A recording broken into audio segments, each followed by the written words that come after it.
श्री शिवाय नमस्तु भयम। दोस्तों, जैसा कि आप सभी लोग जानते हैं कि 8 जनवरी 2026 यानी गुरुवार को पड़ रही है माघ मास की कृष्ण पक्ष षष्ठी तिथि। और दोस्तों, यह वह तिथि है जो माघ मास में पड़ने वाली सबसे बड़ी तिथि है, क्योंकि यह गुरुवार के दिन पड़ रही है और इसका बहुत ही बड़ा और विशेष महत्व होता है।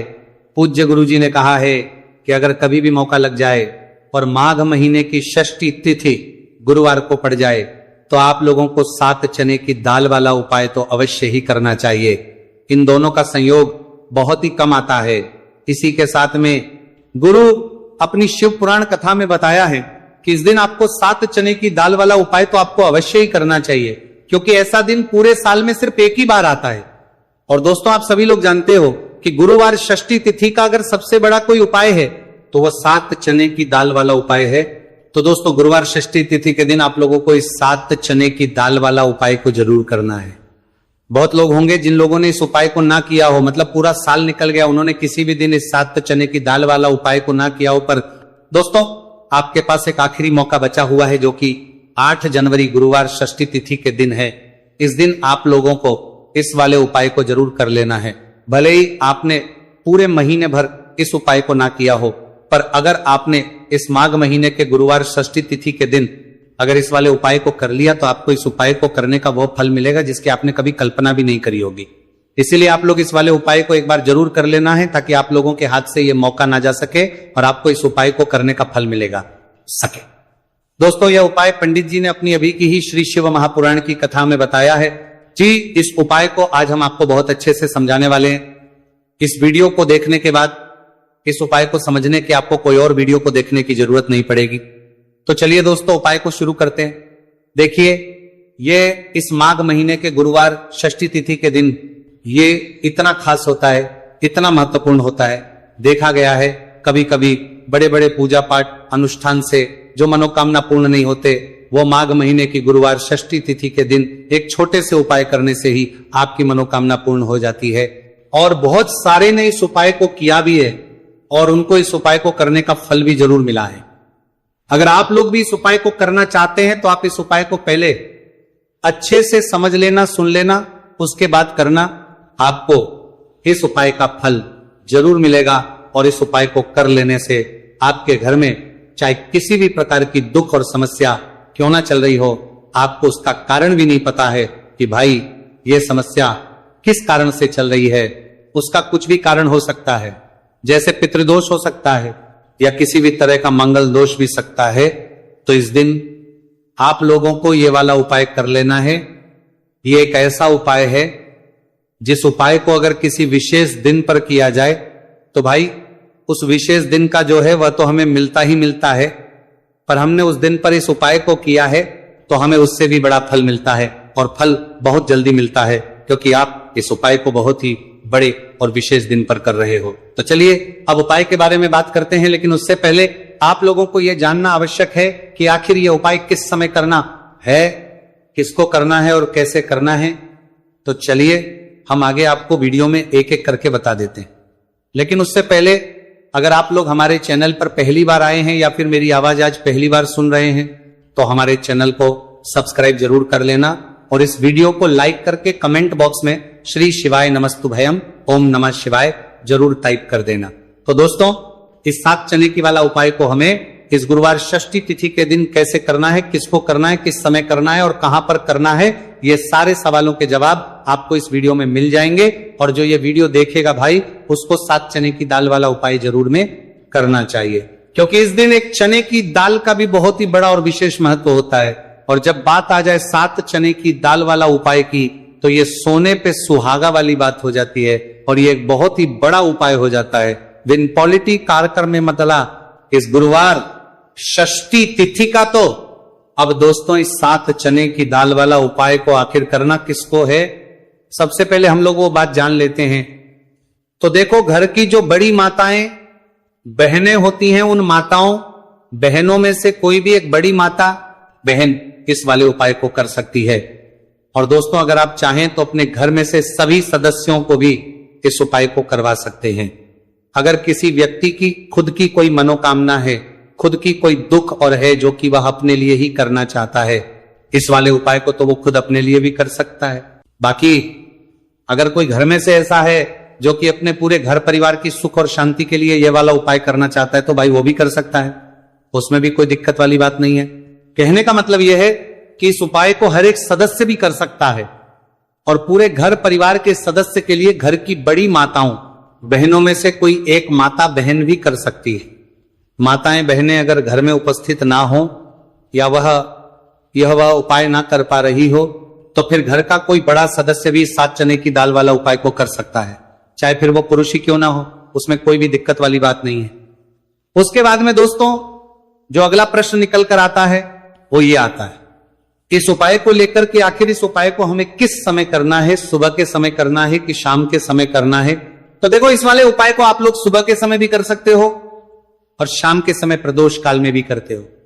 अब अगर आप पूछो कि भाई सबसे उत्तम समय कौन सा रहेगा इस 7 चने की दाल वाला उपाय को करने का, तो हम आपसे बस यही कहेंगे कि इस उपाय को आप सुबह के समय करेंगे तो ज्यादा बेहतर होगा। बाकी अगर प्रदोष काल शाम के समय भी करेंगे तो भी अच्छा होगा, उसमें कोई भी दिक्कत वाली बात नहीं है। तो अब दोस्तों जो अगली सबसे बड़ी और महत्वपूर्ण बात आती है वो ये आती है कि सुबह अगर हम उपाय को तो हमें कितने बजे से लेकर कितने बजे तक के बीच में करना है और शाम के समय प्रदोष काल में करेंगे तो हमें कितने बजे से लेकर कितने बजे के बीच में करना है। तो देखो सुबह जितनी जल्दी हो सके आप उपाय को करने की कोशिश करना। बाकी अगर किसी कारणवश लेट भी हो जाओ, थोड़ी देर भी हो जाए तो 10 या 11 बजे तक भी आप उपाय कर लेना, पर 12 बजे से ज्यादा देरी ना हो, ठीक है, इस बात का ध्यान रखना। उसके बाद दोस्तों अगर शाम के समय प्रदोष काल की बात करें, प्रदोष काल का जो समय है होता है वो शाम के 6 बजे से शुरू हो जाता है, मतलब शाम के 6 बजे से लेकर 7 बजे के बीच का जो समय होता है यह समय प्रदोष काल का समय होता है। तो आप इस उपाय को 7 या 8 बजे के बीच में भी कर सकते हो, मतलब शाम के 6 बजे से रात 8 बजे के बीच में आप कभी भी इस वाले उपाय को कर सकते हो, उसमें कोई भी दिक्कत वाली बात नहीं। चलिए जानते हैं उस विशेष उपाय के बारे में। देखिए दोस्तों पूज्य गुरु जी की कथा के अनुसार ही इस उपाय को आपको बहुत ही विस्तार से समझाने का प्रयास करेंगे, लेकिन उससे पहले वीडियो को लाइक करें। देखिए इस वीडियो में हम पूज्य गुरु जी द्वारा बताए गए 3 सबसे अचूक उपायों के बारे में जानेंगे जो आपको सिर्फ और सिर्फ गुरुवार की सप्तमी की तिथि पर ही करने हैं। पूज्य गुरु जी ने बताया है कि जो भी व्यक्ति इन उपायों को कर लेता है उसके जीवन से समस्त परेशानियां दूर हो जाती हैं। तो चलिए जानते हैं गुरुजी द्वारा बताए गए पहले खास उपाय के बारे में। देखिए गुरुजी ने बताए हैं कि गुरुवार के दिन किया जाने वाला यह उपाय सबसे सर्वश्रेष्ठ है। इस उपाय के लिए आपको मात्र 1 लोटा शुद्ध जल लेना है। जल आपको तांबे के पात्र के अंदर लेना है। इसी के साथ में आपको मात्र 1 गुड़ का टुकड़ा लेना है और इसी के साथ में आपको लेनी होगी 7 की दाल। देखिए चने की दाल को लेते समय ध्यान रखना है कि यह खंडित नहीं होनी चाहिए। यह चने की दाल जब भी हम गुरुवार के दिन शिवलिंग पर अर्पित करते हैं तो इससे हमारे जीवन के बड़े से बड़े संकट समाप्त होते हैं। अगर हमारे हाथ में धन प्राप्ति की लकीरें नहीं है, अगर हमारे जीवन में दुर्भाग्य के अलावा कुछ है ही नहीं, तो गुरुजी ने कहा है कि हम इस व्यासपीठ से आपको यकीन दिलाते हैं कि गुरुवार के दिन जब भी आपकी दाल वाला ये उपाय करते हैं तो इससे महादेव आपके हाथ की लकीरों को भी परिवर्तित कर देते हैं।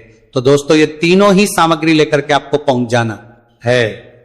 भगवान शिव के मंदिर में देखिए गुरुजी ने बताया है कि इस उपाय को आप सुबह से लेकर के शाम तक किसी भी समय कर सकते हैं। देखिए शिव मंदिर पहुंचने के बाद आप जो एक गुड़ का टुकड़ा लेकर के गए हैं, सबसे पहले तो आपको उसे जल के पात्र के अंदर डाल देना है और आपको महादेव का स्मरण करते हुए ये एक लोटा जल धीरे धीरे शिवलिंग पर अर्पित करते जाना है। साथ ही साथ आपको श्री शिवाय नमस्तु भयम इस मंत्र का भी जाप करते रहना है।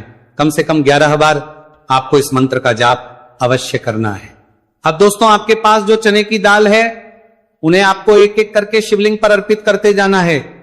चने की दाल आप एक एक करके भी समर्पित कर सकते हैं और एक साथ भी शिवलिंग पर अर्पित कर सकते हैं। देखिए चने की दाल को समर्पित करने के बाद आपको बृहस्पति शवर महादेव से प्रार्थना कर लेनी है कि हमारे जीवन में जो भी संकट समस्या चल रही है, हम जो भी कार्य करते हैं उसमें हमें बार बार असफलता मिलती है, रुकावटें संकट जीवन में लगातार बने हुए हैं, चारों तरफ से सिर्फ और सिर्फ निराशा ही हाथ लग रही है, तो अपने दुर्भाग्य को दूर करने के आपको बृहस्पति शवर महादेव से प्रार्थना कर लेनी है। पूज्य गुरु जी ने कहा है कि इस गुरुवार के दिन ये चमत्कारी उपाय करके देख लेना और आप स्वयं देखेंगे कि 1 या 2 महीने के अंदर आपके जीवन का जो दुर्भाग्य है वो समाप्त होना प्रारंभ हो जाएगा। अब दोस्तों हम जान लेते हैं दूसरे विशेष और चमत्कारी उपाय के बारे में। देखिए, इस उपाय के लिए आपको मात्र एक तुलसी जी की लकड़ी लेनी होगी। अगर आपके पास पहले से ही तुलसी जी की लकड़ी है तो उसका उपयोग आप कर सकते हैं, और यदि आपके घर में तुलसी जी का पौधा सूखा हुआ है तो वहां से भी आप तुलसी जी की मात्र एक लकड़ी ले सकते हैं। देखिए, इस उपाय के लिए आपको मात्र एक मिट्टी का दीपक लेना है। इसमें आपको शुद्ध घी का प्रयोग करना है और इस दीपक के अंदर आपको ये जो तुलसी जी की लकड़ी है इसे रख देना है।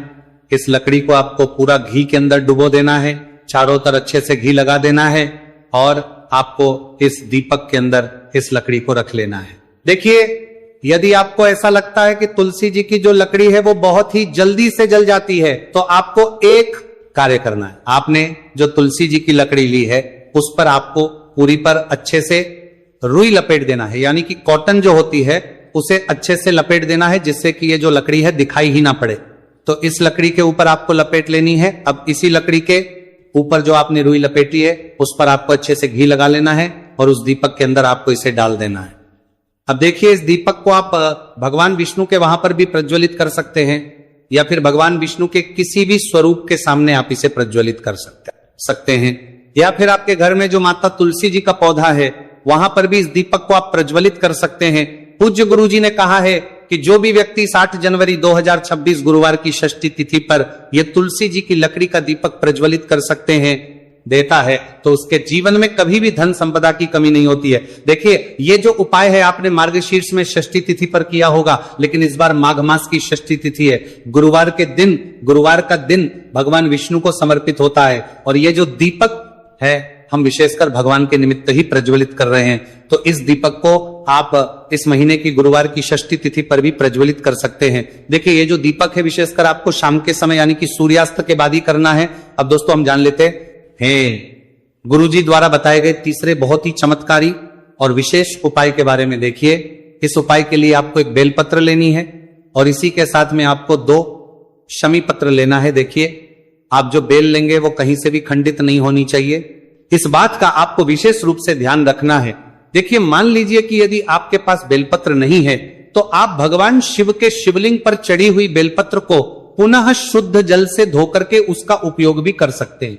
इसी के साथ में आपको मात्र थोड़ा सा लाल चंदन लेना होगा। देखिए, सभी सामग्री लेकर के अब आपको पहुंच जाना होगा भगवान शिव के मंदिर में।